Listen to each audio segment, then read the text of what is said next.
All right, here we are again with another handy tool. Now, looking at a heap view of your app's memory allocations is a great way to understand where most of the data is going and what type of data is being allocated. This helps you find data that is allocated and maybe shouldn't be. But sadly, Heap Viewer doesn't tell us exactly where in your code that data is being allocated. So for that, we need a tool called Allocation Tracker. As usual, go ahead and start Android Studio, connect your device, and load Sunshine into the foreground. Okay, so if we want to get to the tool in Android Studio, we can click on the Android tab, which is at the bottom left of a standard Android IDE window.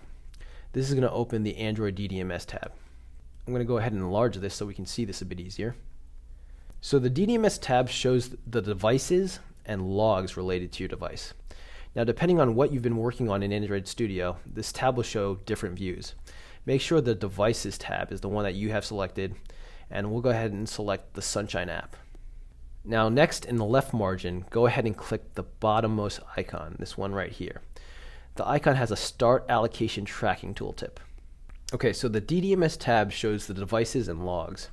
Depending on what you've been working on in Android Studio, this tab will show different views.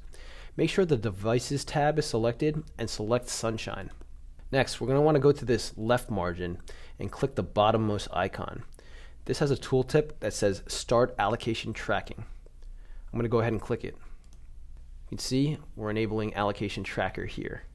Alright, so go ahead and bring up your Sunshine application and go ahead and interact with your app for a little bit. So let's go ahead and take a look at what the weather is like in Cleveland.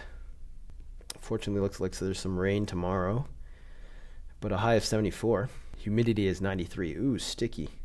We see rain Wednesday, still pretty warm. And then rain on Saturday, but still pretty warm. Fortunately, less humidity then. Looks like you got warm and rainy weather, Cleveland. Alright, so go ahead and you can finish interacting with your app a few times. Now when you're done, click on the same button as before. And the tooltip should say Stop Allocation Tracking. Now, depending on how long you've been doing stuff, processing the data might take a little while, and the button will stay depressed. Don't click it multiple times, just be cool and hang out for a bit. Alright, it looks like ours finished. Now, if you look closely up here, a new tab was created in our IDE. It's labeled something like DDMS followed by a large number, but we have it right here. Now, this view lists all the allocations that occurred during that sampling period when you were interacting with your application. And each row in this view represents a distinct allocation. Now, the order column is going to tell you when the allocations happened. The allocated class column is going to show you what type of data was being allocated, the size of it, and you'll also have some information telling you what thread made that specific allocation. Lastly, the allocation site column tells you what function in your code actually allocated that memory. For example, here, if we select integer, the value of method is what made this allocation of this integer. Now, if you click on an allocation, you can see its full call stack. There's a lot of information in this table. If you don't see everything, you may need to resize the panels. Now, you can also move the columns around to your fitting to get the ones that you care about within view, or you can sort columns by clicking on the header of a column.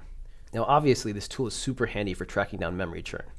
Let's go ahead and take a look at this in practice.